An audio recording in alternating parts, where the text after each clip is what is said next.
Yeah. Hey, so we got to make an announcement, Sean. We're going to break down some Trevor Lawrence tonight. We were going to break down some Brock Purdy, and we were going to break down some Tom Brady. Good friend of ours, Chad, who used to work with the Vikings and knows your folks when you were there, sent me some exclusive film. And now we have Brock Purdy, Seattle game from last week, playoffs. And we got last night's game, and we're going to break down Dak Prescott and how he got it done finally and showed up in a meaningful football game. And we can't thank Chad enough because this film right here is literally from last night. And I don't know any other person in America that's got this film to break down like we're going to. It's still hot off the presses with the All-22. You kidding me? Hey. You ain't gonna find this film anywhere else, but I wish. Thank you, man. That's great stuff. And to Prescott and Purdy, that's a good way to start because both of them had good opening round games to take care of their business. Oh yeah, I can't believe that we got this done like we did. I wish we had this show blown up by now because this thing would be huge right now. This would be like fucking being on ESPN or something. We're the only people with this film. Yeah. Stay tuned because it's going to blow up in the right way. There. Let's see. How do you want to watch this? You want to watch it like this or you want the full deal like this? What was the first way? Well, shit, that deleted us. Can you hear me? Yeah, I got you. Damn, we can talk. I guess we don't even need our voice or our faces. No, hell no. I like this. They can see it all. They can hear us.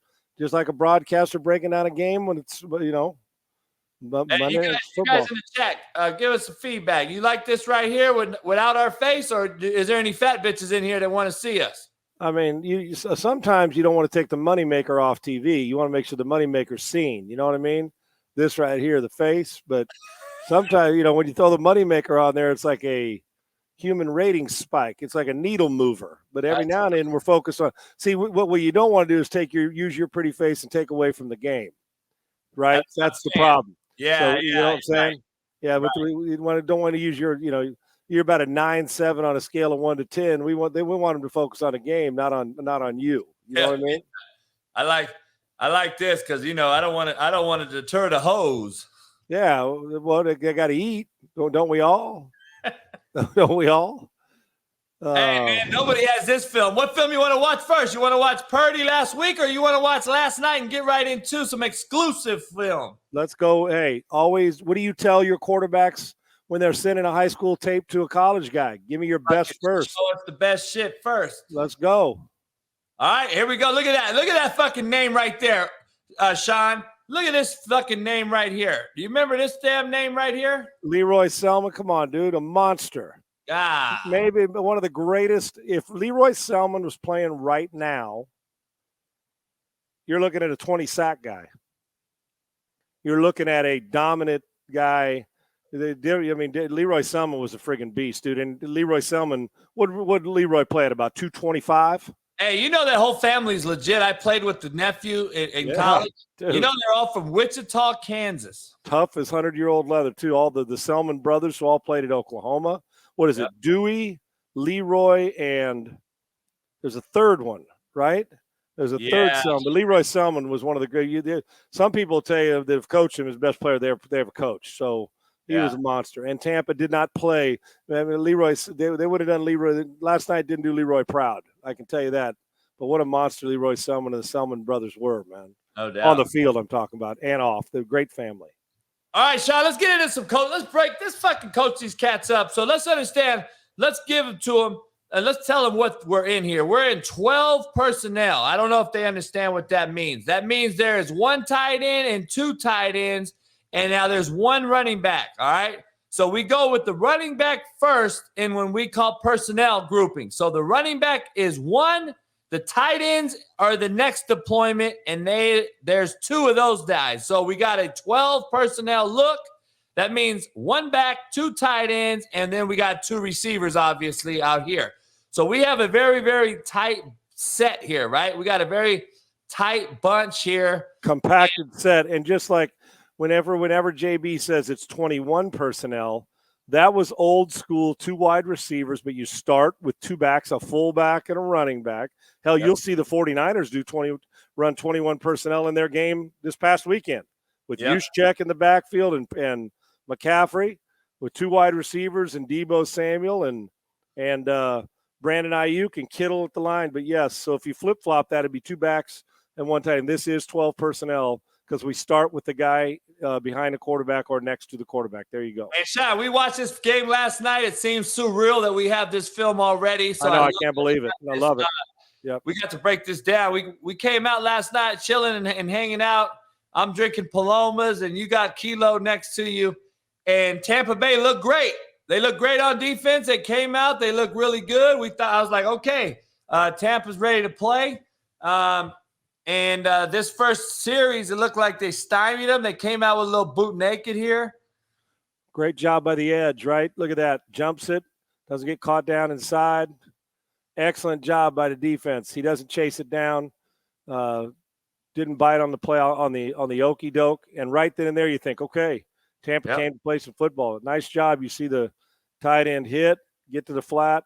Nice, excellent work. The tight end went a little deeper. I take that back. He was running the corner. And who's that? CD Lamb on a motion to the flat. There you go. Excellent job. Yep. Ball should have been 10. Yep. We go to the gun. All right. So we're going to start quizzing some people now. So they're in quads. And they throw a now screen, smoke. And it's a bad ball, Sean. It's a rush job. I think at this point, you and I were like, okay, here we go. Dak Prescott of who we thought he was. This is a very, very – he's trying to rush job this throw, but we got to be more accurate. This is just a ball. You got to get him into his chest so he can run. Yes, and, a lot of times, guys, that when you're viewing this on this particular play – now, there's no pressure. He doesn't have to throw underneath anybody. Getting it quick's one thing. You don't have to sling it sidearm. He yanks it, and he yanks it upfield, but too far upfield. This is one, if you throw it on the guy's back shoulder, you hold him up and people can pursue. If you put it too far out in front, he has to lean, and this is what happens, an incomplete ball. This has got to hit his front eye, front shoulder, so he can hit the ground running. But you don't have to be hurried. You just have to be urgent, and there is a friggin' difference. To answer your question, KJA, no. So personnel starts with the backfield.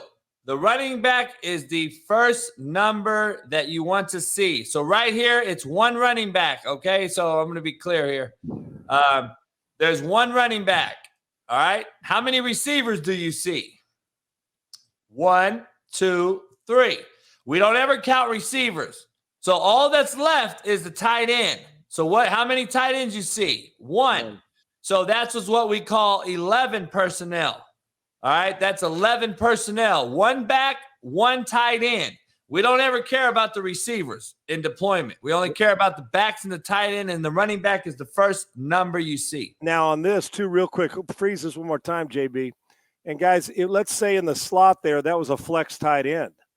That would go back to being 12 personnel. If that body there, right there on the top right slot, if that was also a tight end right there, you're looking at that, you know who your personnel is. If the Cowboys said, hey, they said 12, 12, 12, 12, the 2 tight ends, no, this is 11 with 1 tight end. Now, to answer your guys' question too, folks, when you talk about this, we don't count the wide receivers when we're talking about personnel groupings. But for instance, let's say I said, man, label the receivers. Let's say it was trips. Move the tight end to the right just for fun. If he was over there, and we are in a trip set, and we said, okay, and you're talking lingo in the film room, and coach says, well, what does number 3 want to do? We work outside in. Number 1 is the far receiver. Circle him for me. So if you said, well, number 1's got the curl route or the comeback, there you go. Number 2 will run on the corner route, and then number 3 will run on a whip out, okay?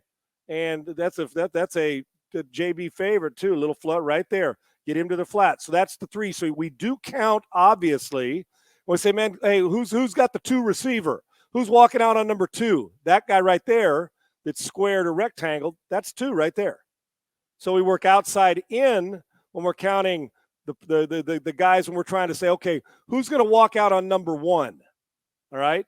Bam. Or who's going to play number 1 and number 3 that way. But when it comes to sending 12 personnel as JB so astutely described, we do not include those wideouts in personnel groupings. They just know. And Sean, if we flip it, yep. Now this is number 1 down here, and this was number 2. And we don't, guys, we don't number all across the field like this. I mean, you'd say when you cross the formation, that's number 2. He's not going to label 4 or 5 and say that's not how we do it. So that's exactly right. Play side with number 2 where your read starts. Who's got 1? Boom, corners over the Z here, and the Y, whoever's strong safety or outside linebacker. So there you go. That's exactly right. So just good teaching along the way, which we like to do, which you don't get these explanations on TV, and you don't get them on a hot take show when you're just talking about how we do this and what these guys are doing. So it's not just highlights. We're trying to teach you what they're looking for. And it's third and 10, too. Third down. Yep. Third down, Sean. Dak Prescott's been struggling on third down his whole career, especially in meaningful football games like this one last night in the playoffs. We got 11 personnel, 2x2 formation. Some people call this dub. Some people call this ram and lion. Some people call this depending on the tight end strength. Tight end's on the left here. So some people call it twins. It just depends on your personality, your formational strength, and verbiage you like to use. Coaches come from different trees. In Minnesota, we always called, in most of the places, our strength was where our tight end was. Our number, for instance, if that's him or if it was George Kittle, for us, that was double left. Okay, yeah. Some people call it double left, and our slot, Chris Carter would be in the slot. Yep. Anthony Carter would be our X, and we'd have Jake Reed as our Z, and Steve Jordan would be our tight end. We called that double left, and we'd run double left, scat left, 585 dodge, and the dodge route was the option. That was it, but this was double left for us. We always labeled our strength to the tight end, even if it was trips right and the tight end was to the left with a wing left. We always called the strength of the formation was to our tight end with his hand in the dirt, that guy. Hell yeah. I used to call this 11 personnel. This would be lion for me. If the tight end was on the right, it would be ram. Right. There you go. So that helped me with JUCO kids because it's real easy to call a play ram instead of doubles and giving them formational strengths. They knew R and ram is right, L and left is the lion is the left, and we just say ram, Roger Houston, and that's the whole play call. Yeah, which was right, which was protection and throwing all hitches, right? That's it. Yeah. Third down, coach. We got Dak Prescott here on third down, and double slant, tight end, outside guy. This is the read key, Sean. We know right now, based on alignment and being in a too high, which Coach Payton has told you guys, this is a open or is it closed as far as the secondary? This is an open, right? We got a too high open look. That means the fucking middle of the field's open. So the quarterback now has to know, this is my read key right now, because if he widens and jumps, if he wants to jump out here, now we have to look for the next guy inside, which is that backer. This safety has no bearing on this football play.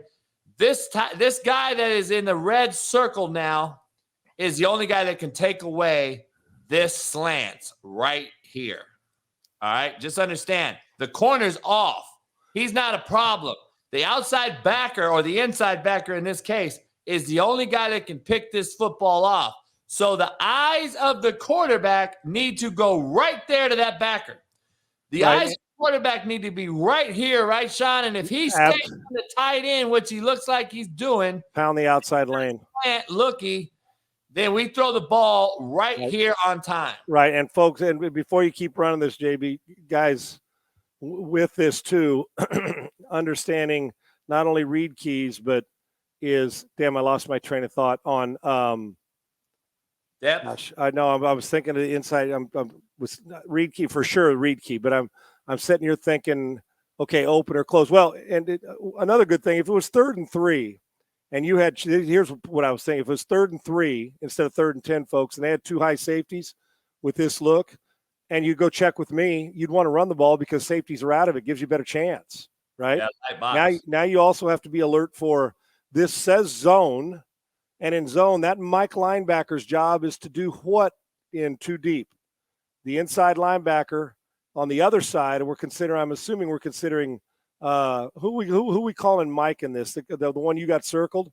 Yeah, the yellow. This right. Is what we call this guy the Will. Right, because of the tight ends to the left is my point. I'm a rhetorical question. So we would label this guy Mike to the left. Now, with this in mind, in cover 2, what's the Mike's assignment normally?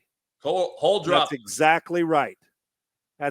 So something's up in your eyes. If you're doing just what JB said, your eyes go right to Mike, and he comes downhill or stays there as opposed to get to his normal assignment, what Derek Brooks used to be great at, running under the bender in cover 2. He doesn't this way. And what do they do with the top linebacker?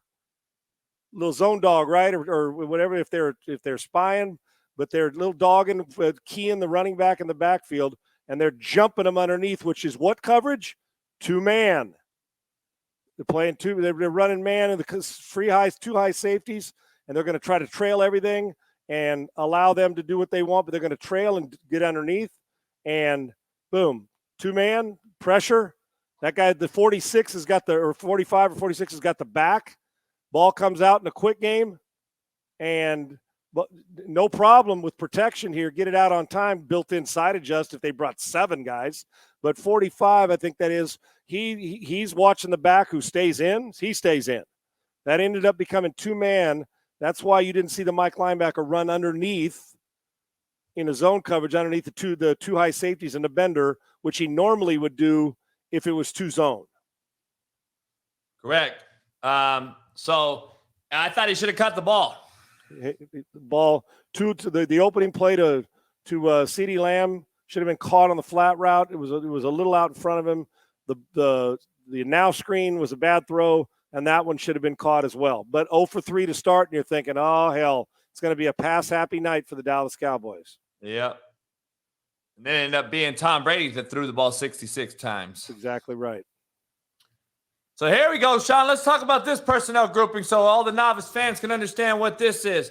We call this right here. Now we're going to keep it real simple. We're not going to talk about what actually positionally these guys play. We don't know.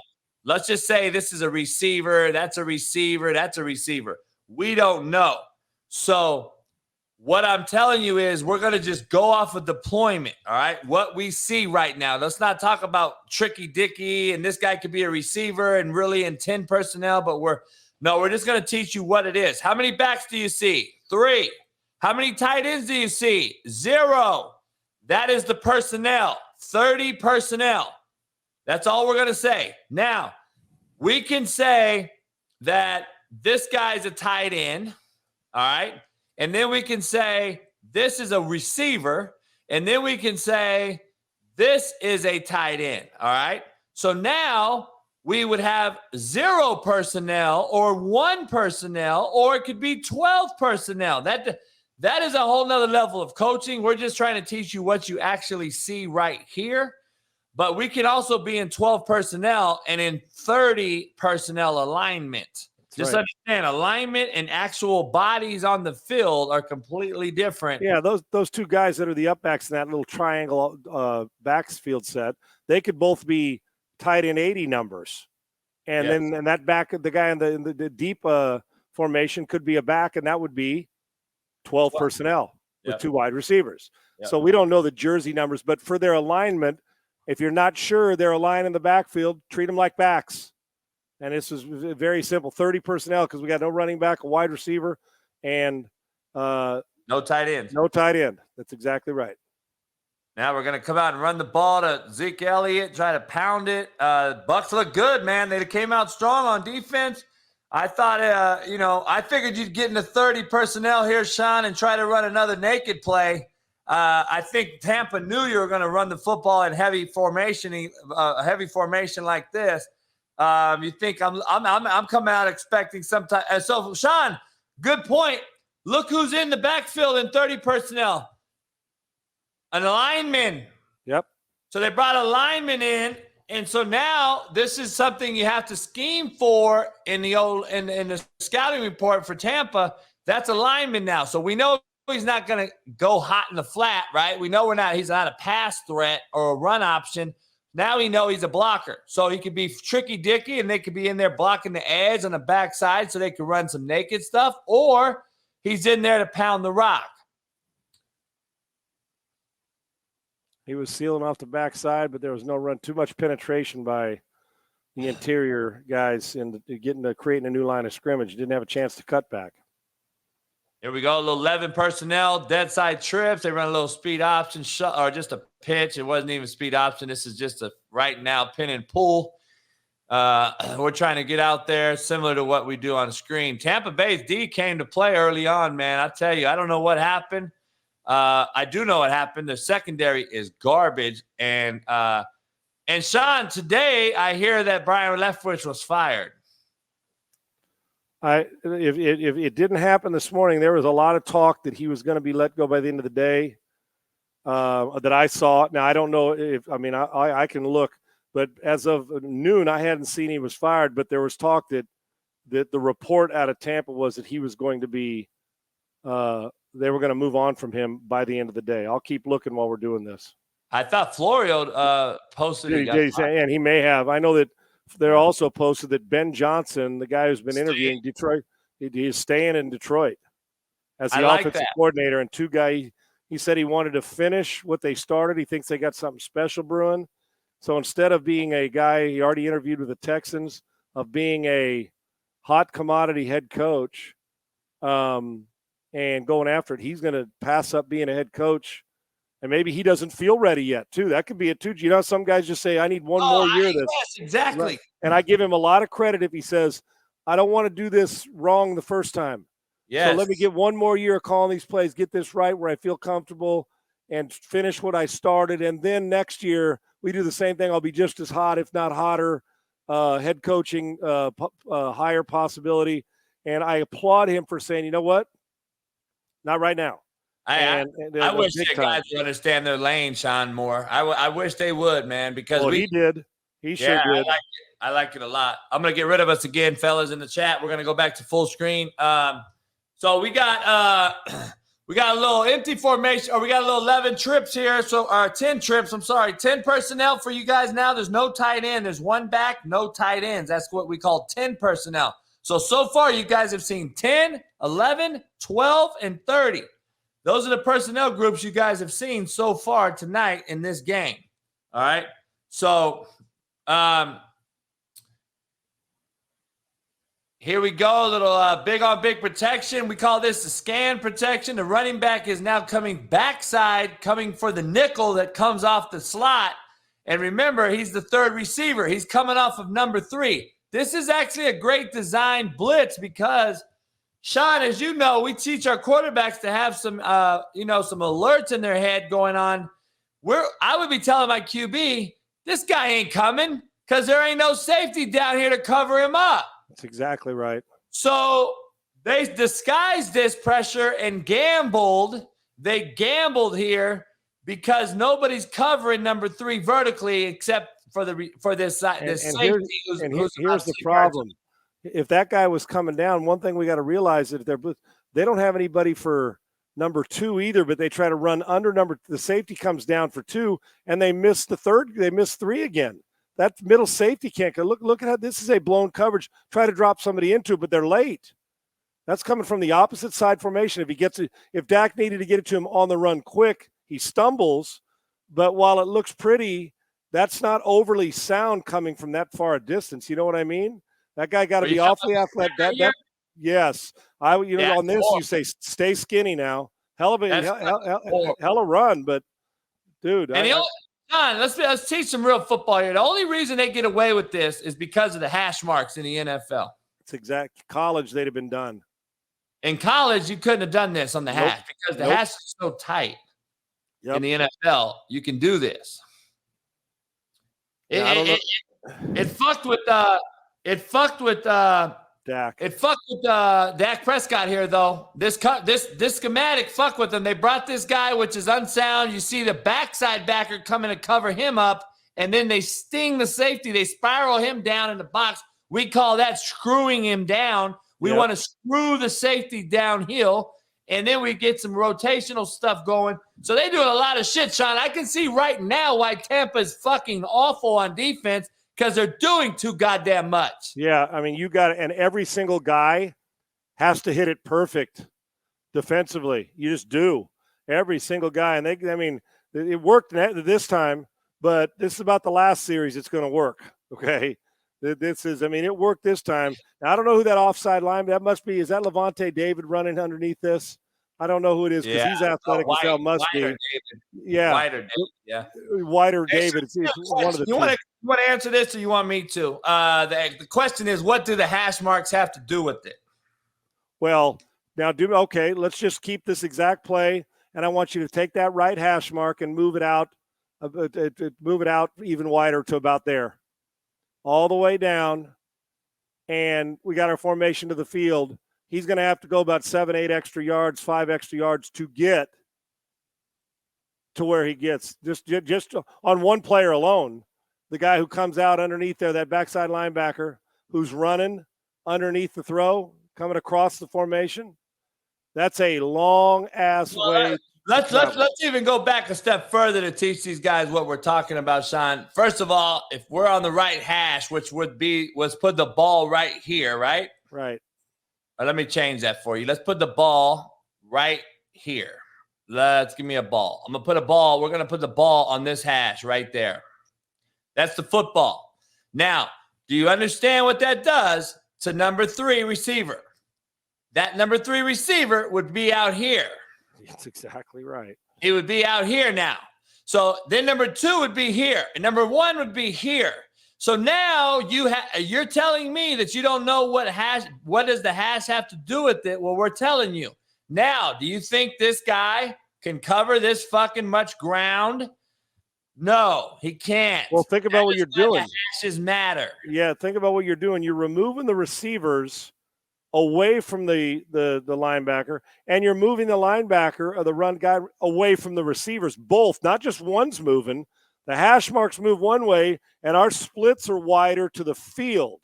Now, when you see college, for instance, if we were in this formation on a college hash, that's why you'll see what you hear guys refer to, if they're teaching it right on the broadcast, a boundary corner. You'll rarely see in a standard formation, which we don't see like with 2 wide receivers, a corner blitz from the field from number 1. But you will see a corner blitz in from the boundary off number 1. He'll press, and he'll come off the boundary because he's got a short distance to go because the hash mark's close to the sidelines. You don't see where the corner blitzes come a lot in the National Football League are off the slot. Rod Woodson used to be great at it. Rondé Barber was great at it.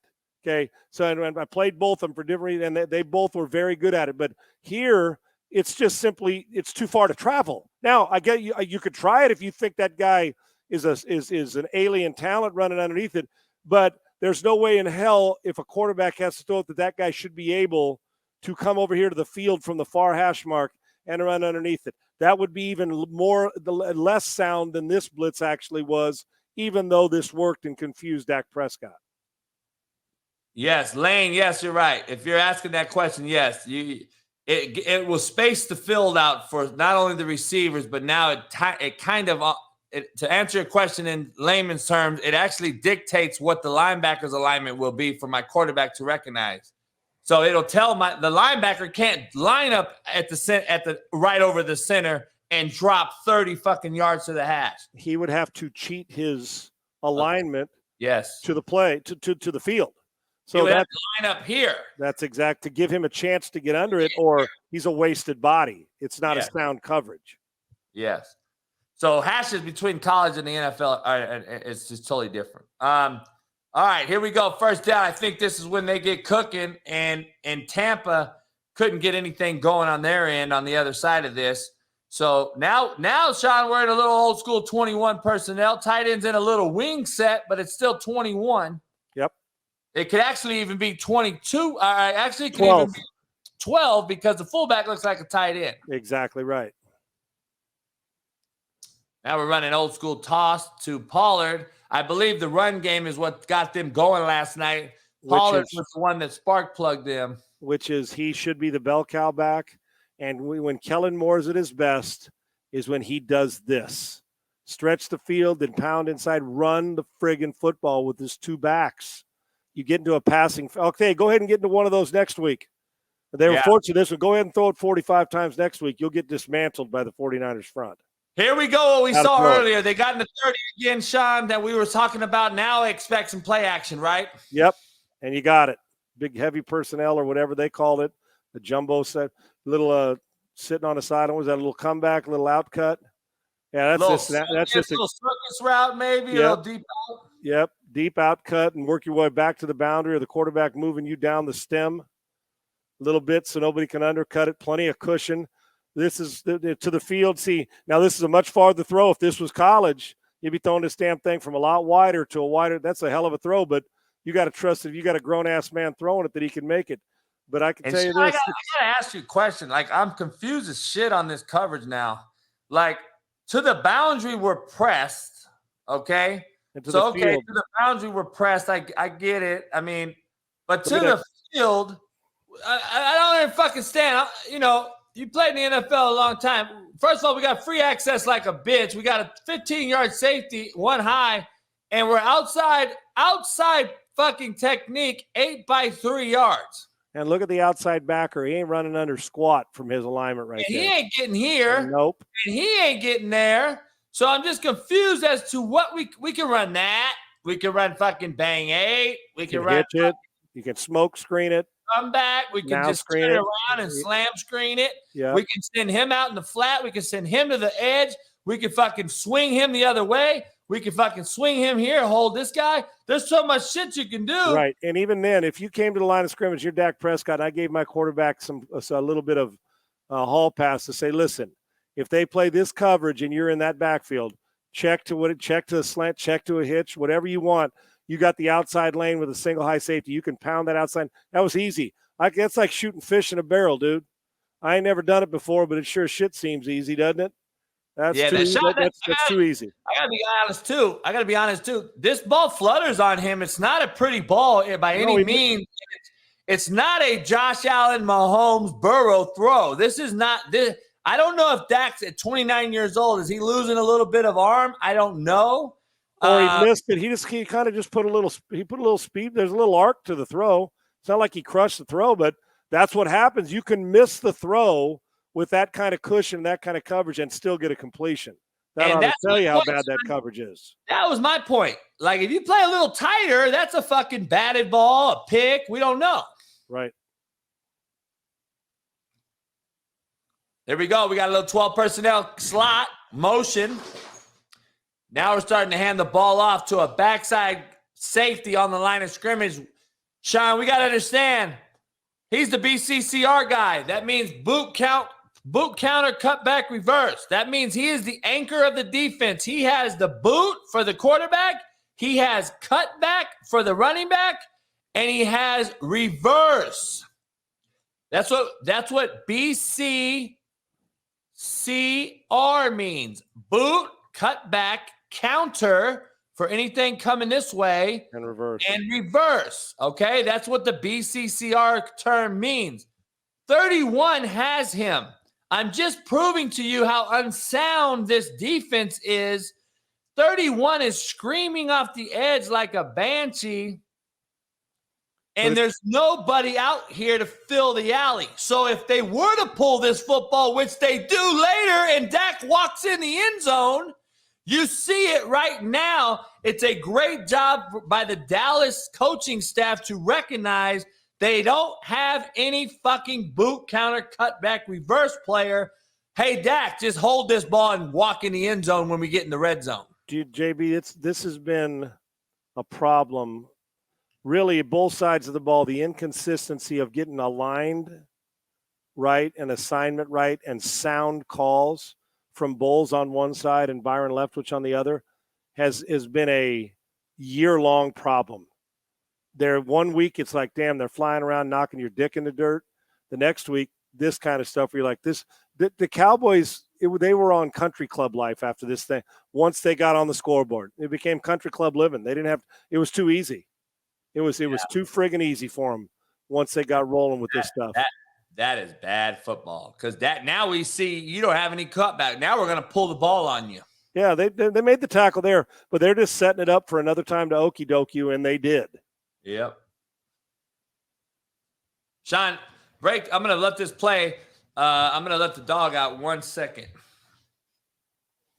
Let's see. Now, this is just smart football by Prescott, okay? Check it now. Rewind it for you. Check it down. Run this next 2 plays. Let me get out. I'm going to bring it right back. Right. Smart football. Doesn't like it. Buys a little time to his left. And give me 5 hard yards to a receiver that's sitting down as your outlet. Sometimes you force it, tip ball. You're starting to move the football a little bit. You've had 2 bad series in a row. You don't like it. Eyes there. Boom. Get your head outside right now. Nice job of avoiding a rush to give yourself a clear lane. Give me 5 yards. Now it's manageable. Oh, they got the first down on that one. There you go. So wise move. You do not have to hit a home run every play. You do not. I know that we all think you do, but to keep it moving, you do not have to hit a home run every play. There's a little inside give, and Pollard bounced it with his time. What's that?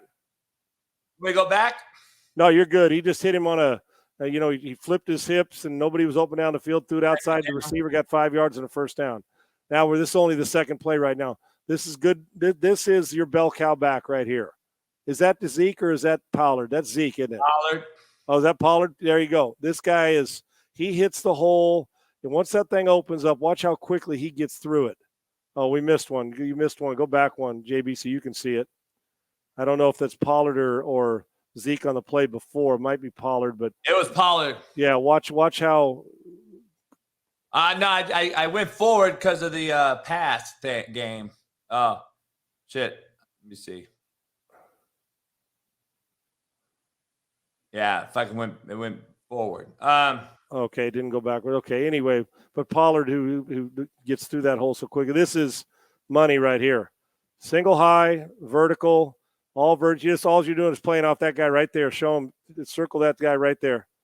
That's the conflict right there in the middle of the field. All right, Sean, let's break this down. So we got a 1 high look first of all. So we got closed safety look. We got a closed box. Now we're gonna run 2 verticals, what it seems to look like 2 verts, okay? But the tight end is gonna run what we call a little shake route and then back inside to hold that safety back pedal so he can try to hopefully gets this guy to carry. Well, he widens like we want because the tight end's release widens him right there. Yep. And then he bends it back inside. For the life of me, Sean, how they're not in cover 2 now with a pass-heavy formation, but they're in cover 2 versus 30 personnel makes me I'm lost. And look at this, 100% JB. Now look at this too. Keep it frozen. Both receivers did the same thing. This guy down here didn't put as much little stutter or out and up and get back to the seam. Watch it. Freeze it when they both make their move. Freeze. Yeah. Here's the importance of this route. Even though the receiver who's faster than the tight end is a yard ahead, it's so imperative the tight end's got to get off the ball. Both do. Why? Because if there's a 6-yard discrepancy in depth for one and one's back 6 yards, now you put yourself you're not putting the safety in a bind. They have to be damn near even, so the safety has to make a choice. They do a nice job here. They're within a yard of each other. So now that free safety is in a major conflict. He's in a problem position for him. Secondly, both windows, there's no underneath coverage. This is too easy. Again, Dak, you don't even have to move the safety. Just hold him. He keeps him there. But these 2 slot receiver, the receiver and the tight end, they are in unison down the field where it's not so staggered. Sometimes you'll see a guy get choked off at the line of scrimmage and there's 8 yards of stagger. So what do you think the doggone safety is going to do? He's going to cheat to the immediate threat, not thinking you're going to get your head back. So watch, depth, boom, same time. One's a yard ahead. Now they're damn near even at the line of scrimmage and even 10 yards, even at 15, 1 yard difference. Now the safety can't respond. This ball cannot be thrown with air. Boom, he looks him the other way, put it in the hole, and he was actually late. Yeah. He took a second reset. Go back. What he should do, there should be no hitch on this. This is from the gun, 3 rhythm if there's no play action. 1, 2, 3. Put your foot in the ground. Ball. His head should already be backside now. Hold him. It goes. Let me rewind it to the wide so you can see. why he's saying he's late. Okay, so watch this. Now, here's where the ball is. Remember, the closer we get to the end zone, the more compressed we are. One, freeze. See how he takes 2 hitches? Now, I know it takes a little longer because they're giving the out and up move, so they may have built in 1 hitch, but you can't hitch twice because watch the top field corner almost come off his guy and make a play. Normally, if it was just all verts, it's 1, 2, 3, transfer your weight and throw an 18 to 22-yard rip shot right up the seam. Now, so they have a little movement. Maybe they wanted Dak to reset once, but he hitched twice. Now watch the play side corner. He's gonna see it, and he almost I'm gonna tell you what, man. They were flirting with it. With this, the tight end shouldn't even been touched. The ball should have been close. The ball should be caught right now. Now, right? That's exactly right. And if that was old school football, Sean, I'm just telling you, this is why we're so pussy soft nowadays. Oh, he'd have been lit up in the end zone. Drilled that motherfucker right there. Dude, if that's Lester Hayes or Rod Woodson or Charles Woodson or I'm so fucking confused. Why doesn't this corner hit that guy right now? I have no idea. His job's to separate the man from the ball. You don't have to hit him in the head, but you can go in there and let that shoulder pad hit him right in the football. Just quit on it. Listen, on the coaching side of things, I love how Schultz puts 2 hands immediately on it, expecting contact. Yes. See, Schultz even expected to take the hit. I like that by Schultz. Agreed. I have zero. Now, I know there's plenty of corners in this league who don't like contact. This is just weak. There's nothing that says you're not allowed to hit a guy when he catches the ball in the end zone. Just make it a good, clean hit. I don't get any idea. And Dak, with a good throw for the touchdown, but if he wants to do it right, because a better corner drives on that, because he took the mechanics, one ball, takes an extra reset, and fortunately he was so wide open.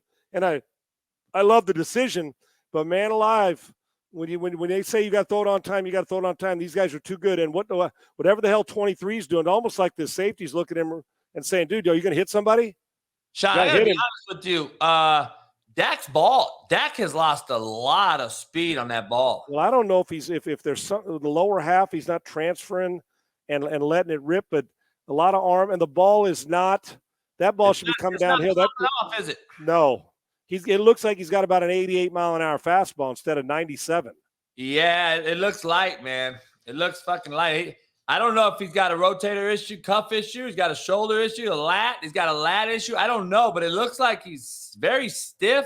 Or if he's not firing the lower half, getting the right side through on the finish. So, But, he had a great game last night. The ball only hit the ground like 5 times.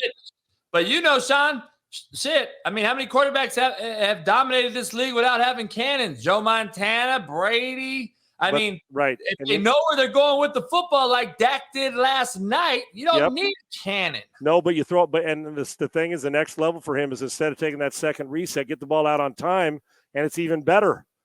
Drew Brees lived by throwing on time and with accuracy, and he couldn't throw the ball at the end of his career through a wet paper towel. But I damn well tell you, he could complete 70% with his eyes closed and with a blindfold on. I love this, Coach. I actually love Dak's maturation process during this game. He checks it down right away. He knows, Sean. He knows right now, Sean. I get sink coverage. I get sink. I get sink. I get sink. I get rolled sink. And I'm sinking everybody. Let's take it and check it down. This is be smart. Zach last week would have forced that football into this fucking curl route right here, and he would have picked it. And the back's going to get as much yards as a curl route is anyway, make the catcher close. Now, he probably came a few, but that's you never go broke taking a profit. That's just smart football. Manning, Brady, Breeze, Young, Montana made a living doing this. Yep. Just make me the simple play. That simple play just got me 9 yards, and it's 3rd and 1 now, 9 yards or whatever it is. So now you dictate whatever you want to do. And Sean, we know the simple play is becoming the hard play nowadays. It seems. The simple play. Put it this way. I look at it this way: the common play has become uncommon. Yeah, no doubt. No doubt. We got a little 11 personnel, 2x2. Little stick route, little exit route. I used to call a little exit flat route here. A little stick, double stick curl on the top. He had the flat if he wanted it. Didn't feel comfortable. Come right back inside and body him with it. What's that? Another 4 or 5 yard game? 5 yard game. We got a little tight formation, Sean. We're tight here to the box, so we're putting the guy in conflict. There's the conflict player. We already know, again, Coach, why the fuck Tampa is sitting here off this fucking far versus a bunch set, and why don't we put this cat, like if I'm coaching this, I'm putting this fucking corner right here. But look how, what's the down and distance? Coach. Please, what is the down and distance? 1st and 10? Fuck, Coach. It's 1st and 10. Okay. But look at this. You're talking like the tight formation, right? They start in a bunch and motion across formation. I can throw that out cut or that you like, you call it when you got the double out, or you got to stick out and out. Yeah. This is too easy. Come on, man. I mean, the flat, who's getting to the flat? I mean, it's just, are you kidding? That's the read key too. The read key is the guy over my point man. Right. Look at this. Just so everybody knows what a point man is. The point is this guy who's on the football. All right. We call him the point. That means he takes the point on the fucking line of scrimmage in the formation. So that is the point. Now, every defense has to understand, how are we addressing the point man? So let's go back to the bunch. The bunch set, this is critical on how we address the point in addressing trips bunch formations. So a lot of people usually press the point because the thought process is, if we press the point with a player like this, we press him, now we discombobulate all the route concepts. So now we're blowing this thing up, pressing the point, and now we fuck up the flat route, we fuck up the curl, we fuck up the slant, we fuck up whatever combination they're trying to run. You take them in motion away, which is by design. Now we're getting a soft coverage on the point. And Dak realizes that the point is faking like he's blitzing, and we have a built-in out route, so he can't. And now we're just reading that guy, number 31 is the read key, and we'll just take what they give us, and I'll take the 5-yard nod route. And if you got a built with that, if they did bring pressure, you got a built-in flat route that you're built-in hot read anyway. Number one. Number two is that point when you press the point and get physical, your number one goal there is for the guy over the point is to take them off their mark, to disrupt. You'll get a flat, may get a corner route, you may get a whip back out and what guys are trying to do is, if you're coming off a guy's ass in motion, and if you can stun the point, but you ain't stunning shit from 5 yards off. I can tell you that's too easy. Yeah. Now they got everything working. They can run inside, they can ISO you, draw you, they can run inside zone. Play action is going to kill them back to bunch right. Now we're in third and three, Coach. We're in empty formation. We call this zero personnel, even though we understand in football terms that there's a tight end in the game, okay? Yep. He's right here. Now look at this. Would you say the down and distance was 3rd and what? 3. Look at this 20. Look at 24, please.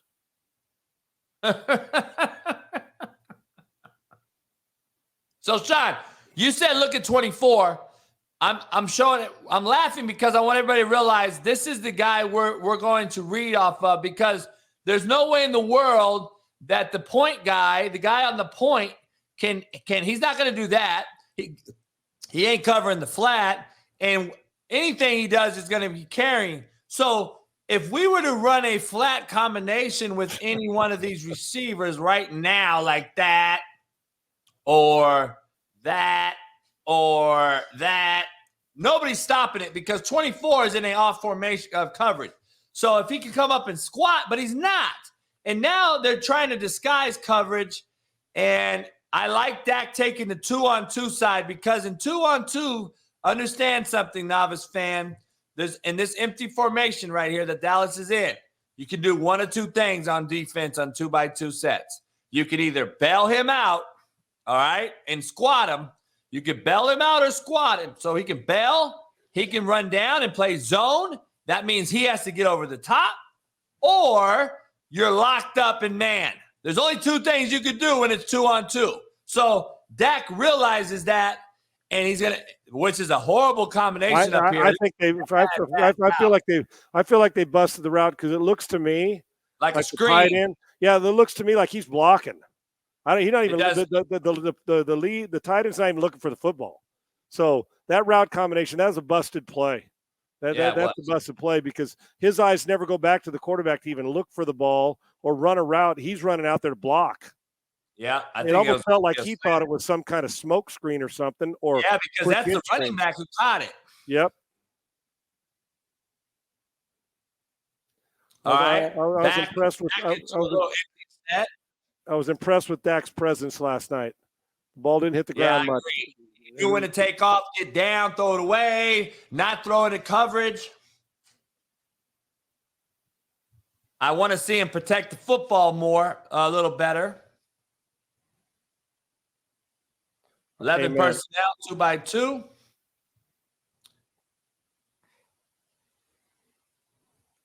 Boy, they give you a lot of leeway on the edges, brother. God damn, Coach. I could have played last night. Yeah, they're sure not putting. I could have thrown the hitches out here. Look at this, 24. Inside, Coach. How about we just throw an out route? Yeah. I mean, goddamn. How about we just fucking do this? How about we just do this? Why are we 8x3 inside? That is like that's so. Stealing. Understand what I'm talking about, novice fan here. What I'm saying is we are 8 yards off, okay? And we are 3 yards inside. I have no fucking idea why we're 3 yards inside in 8 yards off in a one high look. Now, cover 3, usually you don't get inside play by the corner. Cover 3 is usually head up or outside because you have deep thirds. Yep. That's what cover 3 is. This is not a cover 3 alignment, traditional cover 3 alignment. Now, can they do that in the NFL? Sure. But what this is, it's a match coverage on the bottom. It's basically a man-free look. If you watch 31 on the slot, he's got the slot.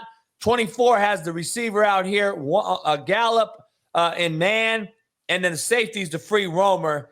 And up top, you're getting a sink coverage, and basically it's a man-free look down here to the bottom. Deep single high safety. I mean, he is taking himself out of the play, and they are letting you, if you want to pound the outside lanes, you got him carte blanche, dude.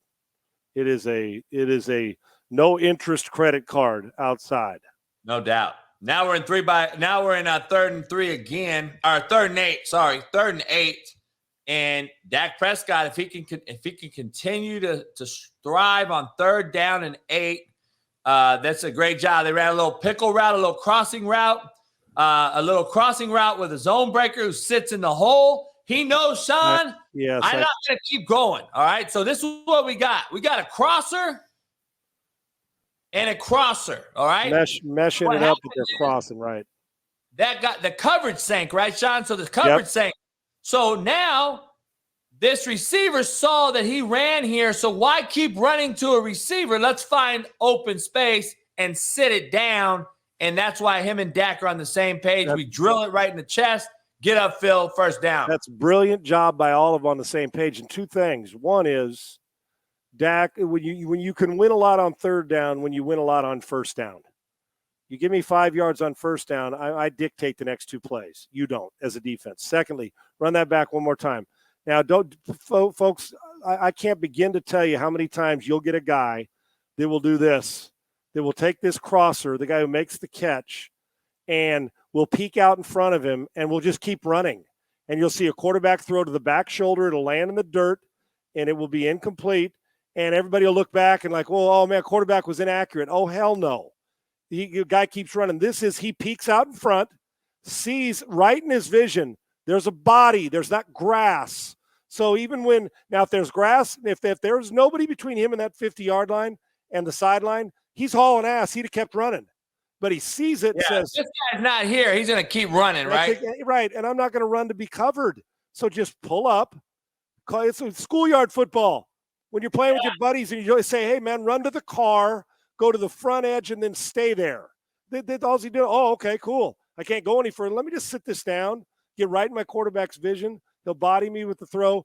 Well, and like I said, I've seen it a million times, and so have you, JB, where this throw gets thrown behind because that receiver stays on the run, or vice versa. The receiver sets down and the quarterback doesn't peek out in front of him and throws it in the dirt, and you're like, well, why'd you sit down? Well, because, dude, it was zone, and there was a body in front of me. Clear grass, keep running.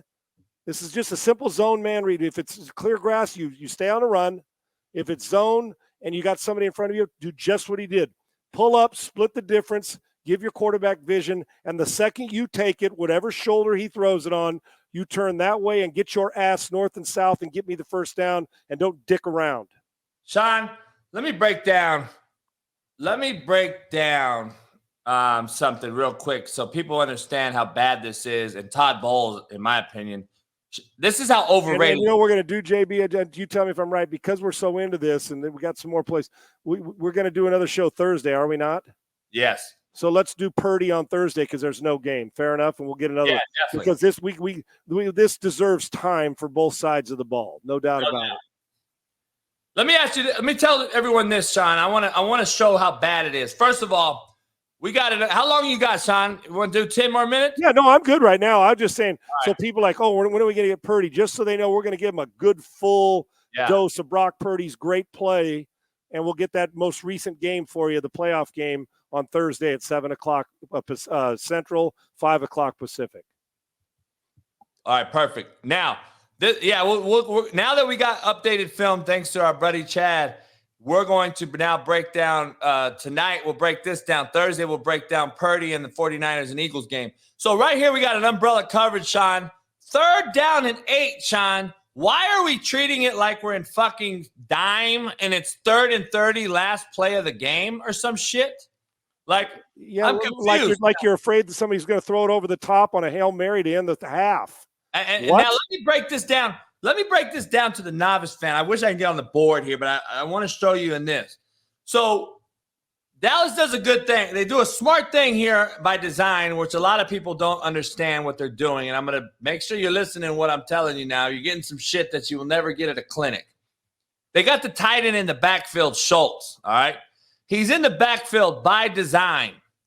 What they're going to do is Schultz, who's a hot receiver, who's got a touchdown, end up having 3. They're going to swing his ass out here. By swinging him, it dictated this guy right here, all right? This linebacker right there. Now, let me tell you something. I would motherfuck the entire defense and the coordinator if I'm the head coach, because why the fuck do I care about Schultz, the tight end, on that route right there when we have 3rd and 8 and the fucking sticks are right here? I don't give a fuck about that. You know why? Because I'm going to sink right here so we don't throw this route. And then we will rally. If he checks it down, we will rally to this. But I'm not going to let the teeth of the defense bank it so we can throw that ball and we get fucking 20-yard gain on 3rd and 8. Let me throw the tight end and rally and tackle him for a 4-yard gain and punt the football. Make him make a – folks, I take you back to the Minnesota Giants game. Make him go do what Cousins did. Throw a ball 3 yards, and then you rally and you hug him. Where this is just too easy. All he's got to do is fall down now to get a first down. And you got a guy go – think about this. You got a tight end going horizontal, who had a hell of a night and has become a great weapon, going horizontal on 3rd and 8, and a quarterback staring right at you. So you chase the guy that's running horizontal to the line of scrimmage and let the guy who's pushing up vertically to sit in a 14-yard hole. Now freeze it. Now stop right. Keep going right when he leaves the picture screen. Right now. Keep going now. Now look. Now listen, folks. That's Big 12 window shit. Okay, on a Saturday. That's a high school game when like you're watching St. John Bosco or Mater Dei play a school that they're supposed to beat by 60. This is 7-on-7 against air. This is horrible. You chase down. Now I know Dalton Schultz is good, but you chase down the guy who was not the immediate threat. Now if he throws it out there and gets a first down, then you live with it. You want to know what a tougher throw is on Dak? Freeze it. It ain't this one that he's throwing there. It's the swing route with the guy going horizontal to the line. I got to reset my fucking feet and get everything going this way. Right, in 86, that's a bad angle, too, to throw it. It's a tough one. Everybody thinks that's an easy throw, but you got to run in parallel to the line of scrimmage, and then he's going to turn and get his shoulders up. Prescott's got to flip his hips and hit him on his front shoulder and hope it's not behind him so he has a chance to run after the catch. This one, hell, I can find a warm body to do this. Now, credit to Dak because it's a great decision on a great night. But shit, here's what Dak realizes. This weekend, this shit's not happening. I can assure. Now, it may happen once in a while, but this won't be a regular thing. This is too easy. Now, Sean, love it and enjoy it. It's so unsound, dude. So unsound. Let's break some defense down. I got to break it down here for everybody so they understand. This is high school Pop Warner youth shit, and that's what Sean just said. First of all, let's take a look. These guys are great linebackers, okay? White, my gosh. And fucking Levante David and White, a JUCO guy he's a fucking NFL Defensive Player of the Year. This is horrible football. You know why? It's being coached. I know for a fucking fact that this guy right here knows to belt any type of cutter coming across his face. And you know what? We don't look at that. His eyes saw him. Now let's belt his ass. Let's not just not touch him. Wait, we don't even touch him. And then this guy don't touch him. So now we've given 2 free accesses. And now look at this sieve in the middle of the field. Like, this looks like a porn girl's pussy that's been ran through all night. Like, holy shit, what are we doing? Dude, unbelievable. That is so bad, Sean. That's expertise being taught in a playoff game. Come on, man. You got to do better when your money's on the line. Holy fuck, this is bad. Look at how bad this is. So now you're telling me, Coach, now 32 is all of a sudden in man chasing ass? He ain't sinking in a tight condensed formation. He's not dropping off here. Holy fuck. Sean, we teach this in high school. If this is a condensed formation, if it's this tight, that means someone's going there and someone's coming there. That's called football 101. Hey, Sean, I'm gonna tell you right now, Tampa man. Bay deserved to get their ass kicked last night the way they played, dude. I'm gonna tell you right now. I'm looking at these guys, and I'm gonna tell you right now. I got a nose for pussy now. I'm gonna tell you. I love pussy. I got a nose for it. We got a pussy alert in this house right now because if any football player ever has been hungry to fucking play football and tackle the ball, Sean, look at 32. Once he realizes this ball has been passed, why is he still running with this motherfucker? Why isn't he like, let me go get this motherfucker? Because he's soft as shit, and this team has no fight for that fucking head coach Bowles. And these corners are so pussy soft. Look at that shit. He don't want no part of that. Hey, Sean, does this corner think that Schultz is going to throw the fucking football? What are we doing here? Yeah, when he's 20 yards down the field after the catch. Let me tell you something, dude. Who is that? Who is 32? He's a fucking pussy. Who is that? I'll tell you that. I can tell you that. Now, here's the sad part. I have Levante David and Devin White will knock your dick clear into the first row.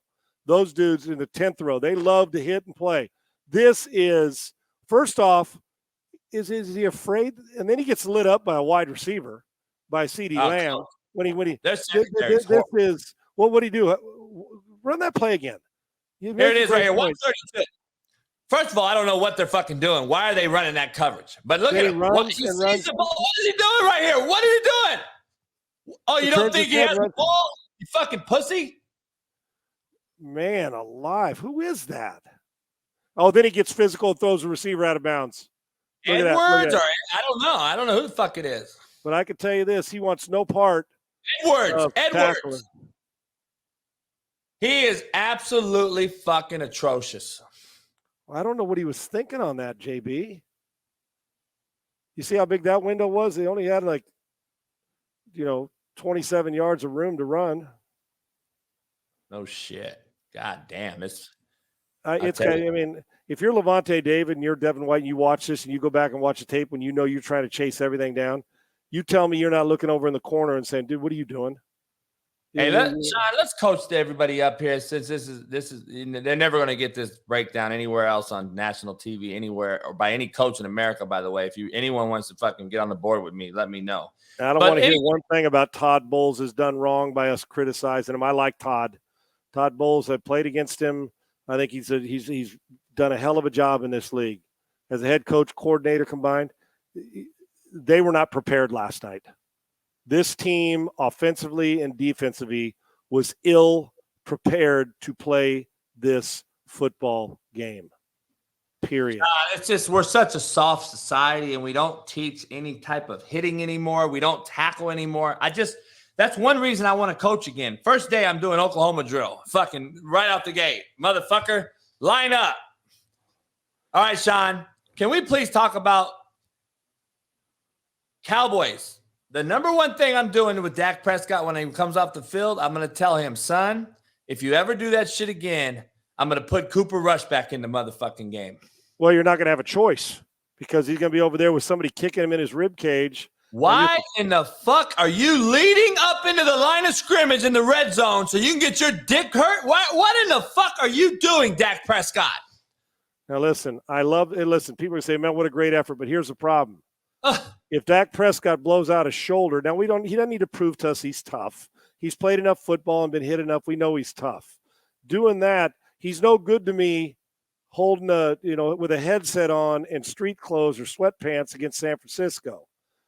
I love his effort, but it's got to be a smarter effort because he was playing out of his mind. You don't sure as hell want to say, yeah, well, what happened? Well, he cracked a rib trying to block Levante David and Devin White. Why the fuck are you leading up? Like, that's not – and now we're leading again. Like, fuck me. At least he's got the football in his hands. Yeah, no shit. Little speed option here. Yep. Attack that.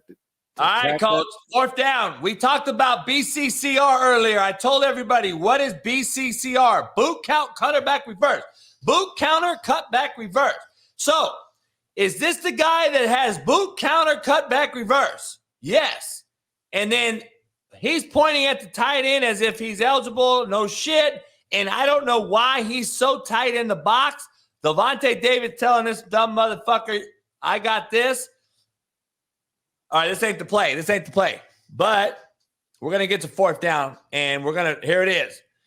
Now, the same alignment by Tampa, Coach. I mean, it's predictable as shit. I mean, Sean, not only is the fucking tight end butt naked, but Dak Prescott's goddamn butt naked. Like, what do you want to do? Who the fuck has the tight end?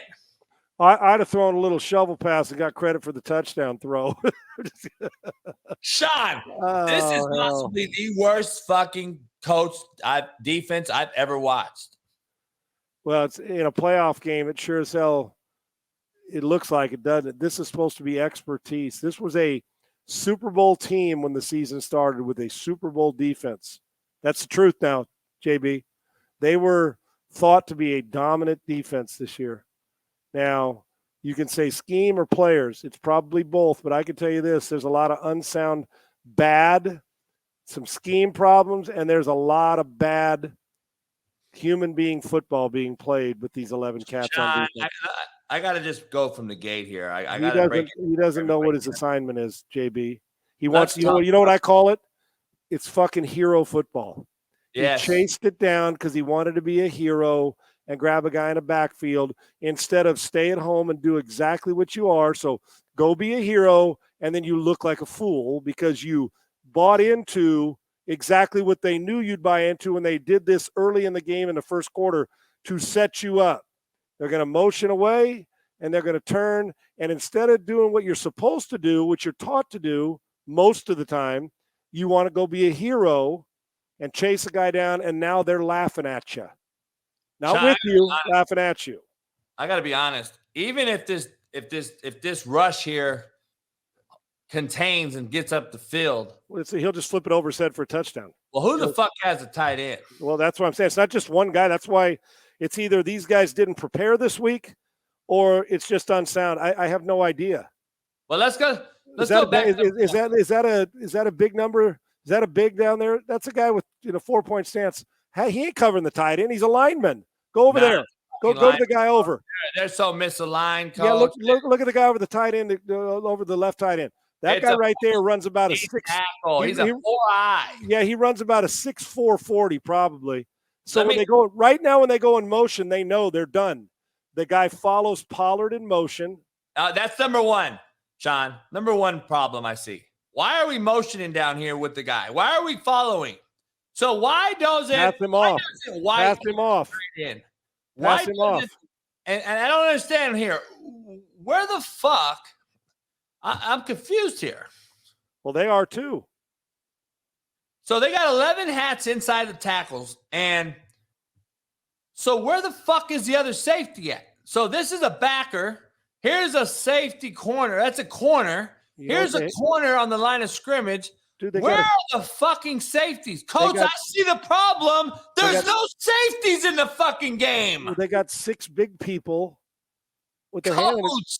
This is the worst football I've ever seen. So you're going to go in motion, and now you're going to put White on a tight end in conflict, and you have nobody for Schultz on the back door or the Q. But even this, let's just say that with Schultz on the back, they freeze. Let's say the defensive lineman there runs with him. That's a guy, he's taking on guards and tackles. He can't run with the tight end anyway. Look at this. Oh, they went 6 bigs, man. They went 6 big. Look at it. He's a 90. And where's number 90? Number 98 covering the tight end. There, he's on the tight end right now. What they should have done is let him go in motion. The linebacker should take the tight end. The outside guy should stay at home and do exactly what you say. And now you got somebody covering. You pass it off to the opposite side. You bump it and you widen it.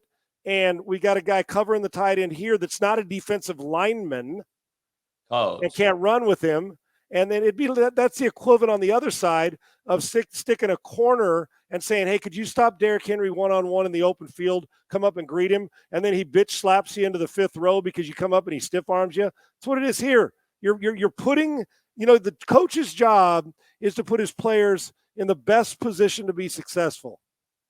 90 on a tight end in space.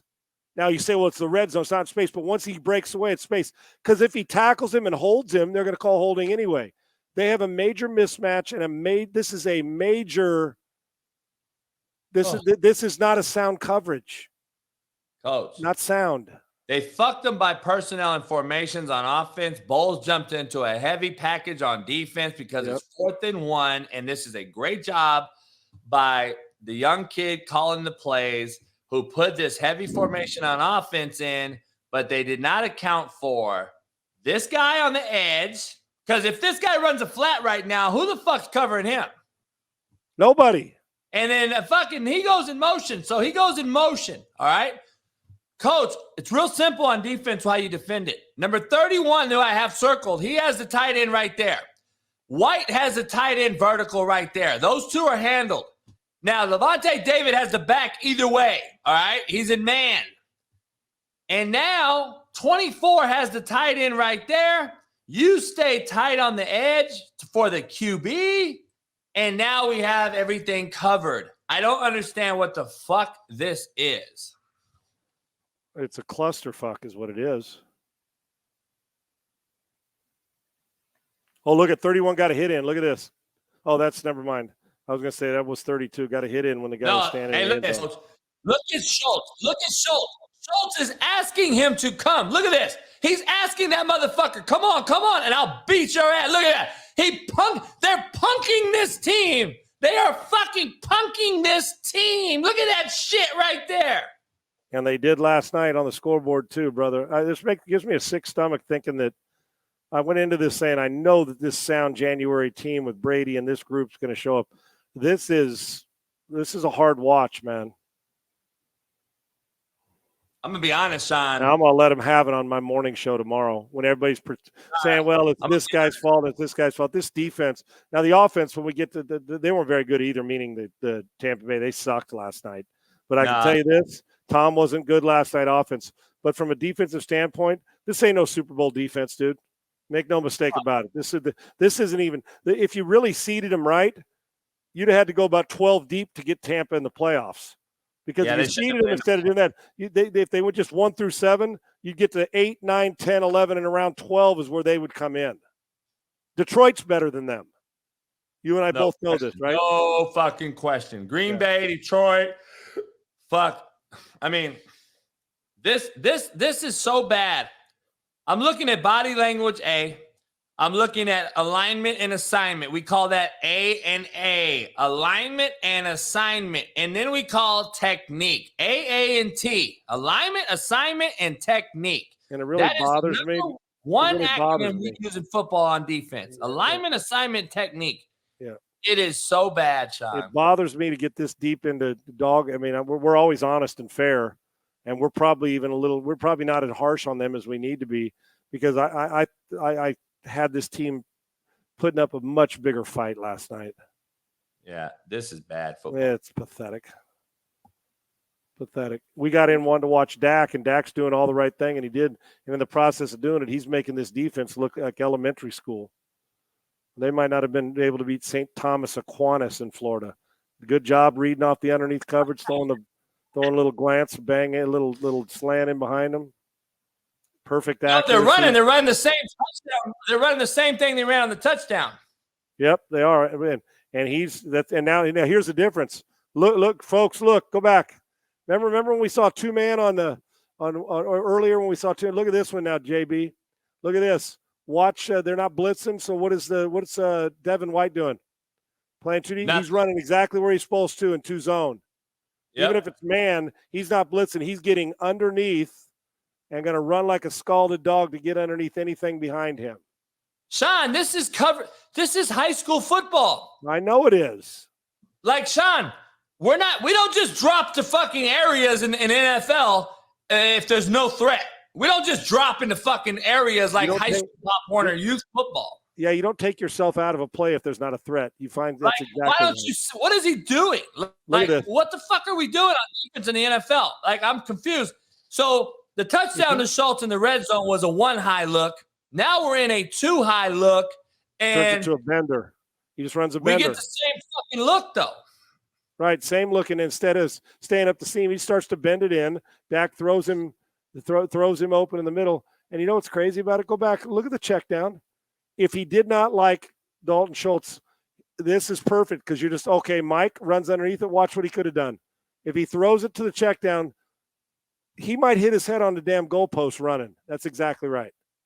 He gets it into the thing, but if all of a sudden he didn't like the throw, he checks it down to that guy. Ain't nobody going to touch him until he's about the 35-yard line. This is unbelievable. If you want to throw up in your mouth, this is a perfect tape to watch, dude. Cowboys saw weakness and they exploited it the whole friggin' night.